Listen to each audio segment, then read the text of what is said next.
নিজের জন্য হলেও ঘুরে দাঁড়াও বা ঘুরে দাঁড়ানোর চেষ্টা করো বা চেষ্টা করতেই থাকো। তো হ্যালো ভিউয়ার্স, আসসালামু আলাইকুম। আমি নীলা আপনাদের সবাইকে ওয়েলকাম করছি নতুন আরেকটা ব্লগ ভিডিওতে। আজকের ব্লগ ভিডিওটাও একই রকম, প্রতিদিনের মতো কিছু কথা, কিছু গল্প আপনাদের সাথে শেয়ার করি। কথাগুলো যদি ভালো লাগে আশা করি শেষ পর্যন্ত সাথে থাকবেন। তো আজকে যেটা বলছিলাম যে নিজের জন্য হলেও নিজেকে ঘুরে দাঁড় করাতে হবে, দাঁড় করানোর চেষ্টা করতে হবে, যেভাবে হোক ঘুরে দাঁড়াতে হবে। জীবন চলার পথে সবাই পাশে থাকবে না, কেউ হাত ধরে এগিয়ে নেবে না, কেউ মাঝ পথে ছেড়ে চলে যাবে, তবুও দাঁড়াতে হবে নিজের স্বপ্নের জন্য, নিজের ইচ্ছার জন্য, নিজের আত্মসম্মানের জন্য। যখন কেউ পাশে থাকবে না, চারপাশ অন্ধকার হয়ে আসবে, তখন নিজেই নিজের আলো হতে হবে। ভিতরের কষ্টকে শক্তিতে পরিণত করতে হবে। মনে রাখতে হবে, তোমার ভেঙে পড়া মানে তোমার হার নয়, তোমার উঠে দাঁড়ানোর মানে তোমার নতুন করে শুরু করা। তাই তুমি কখনো কোনো অবস্থাতেই ভেঙে পড়বে না। যখনই ভেঙে পড়বে তখন সেই অবস্থা থেকে আবারও শুরু করবে। আজ নিজেকে বলো, আমি যতই ভাঙব ততই নিজেকে গড়ব। যতই পথ কঠিন হোক আমি থামব না, কারণ পৃথিবীর সব গল্পের মতো তোমার গল্পের জয়ের অধ্যায় আছে। শুধু সেই অধ্যায়টা তোমাকেই লিখতে হবে।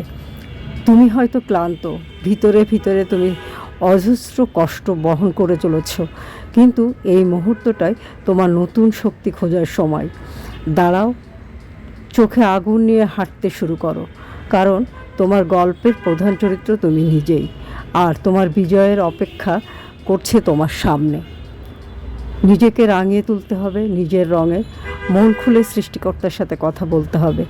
চোখের পানি ঝরা বিশ্বাস কারো শুধু এখানেই শান্তি খুঁজে পাবেন। চোখের পানি আপনি যত ইচ্ছা সৃষ্টিকর্তার কাছে চোখের পানি ঝরান, আপনি আপনার শান্তিকে খুঁজে নেওয়ার চেষ্টা করেন, নিজেকে ঘুরে দাঁড়ান। জীবন চলার পথে কে পাশে থাকলো কে পাশে থাকলো না, কখনোই সেটা আপনি কেয়ার করবেন না। কেউ থাকলে থাকলো, না থাকলে না থাকলো, আপনি আপনার উদ্যমে এগিয়ে যান, আপনি আপনার চেষ্টা দ্বারা এগিয়ে যান।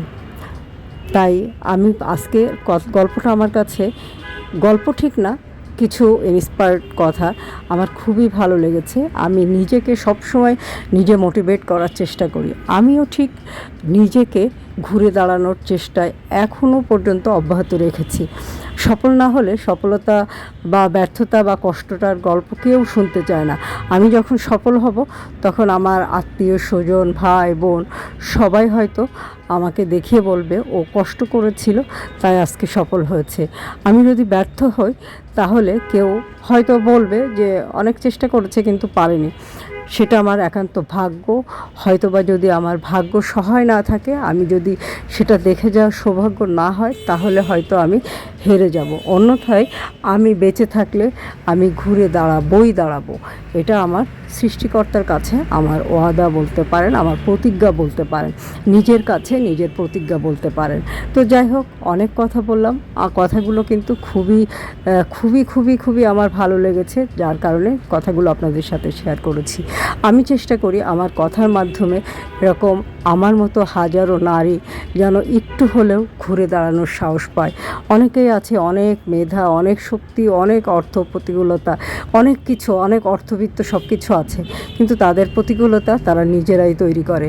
নিজেরা হয়তো সেই প্রতিকূলতাকে ভাঙতে চায় না বা এগিয়ে নিতে চায় না নিজেকে, যার কারণে অনেকখানি একদম একমুখো বা ঘরমুখো জীবন হয়ে যায়। তাই নিজের ঘুরে দাঁড়ানোর গল্প নিজেকেই লিখতে হবে। আপনি যেদিন ঘুরে দাঁড়াতে পারবেন সেদিন সবাই আপনার অটোগ্রাফ নিতে আসবে।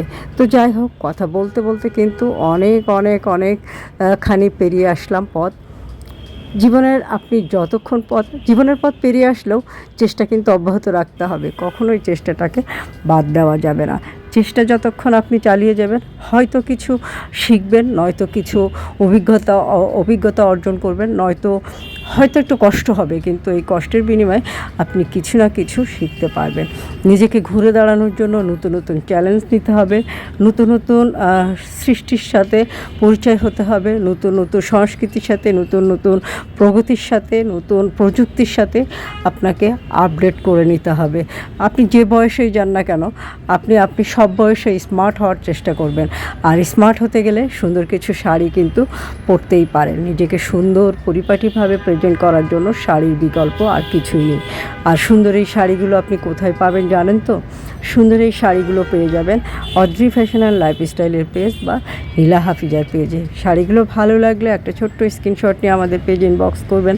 আমার কথাগুলো, আমার ভিডিওগুলো আপনাদের কেমন লাগে অবশ্যই কমেন্ট করে জানাবেন। তবে আমার কথাগুলো ভালো, যদি ভালো কথা অনেক সময় ভালো নাও লাগতে পারে। ভালো না লাগলে এড়িয়ে যেতে পারেন, অনেকগুলো অপশান আছে, আনফ্রেন্ড করে দিতে পারেন, ব্লক করে দিতে পারেন, বা ভালো লাগলে শেয়ার করে দিতে পারেন, একটা লাভ রিয়াক্ট দিয়ে দিতে পারেন। সুন্দর সুন্দর শাড়ি নিজে পরতে পারেন, সময় সুযোগ পেলে সুন্দর কিছু শাড়ি কাউকে গিফট করে দিতে পারেন। নিজেকে ঘুরে দাঁড়ানোর জন্য নিজেকে আত্মবিশ্বাসী করে তুলতে হবে।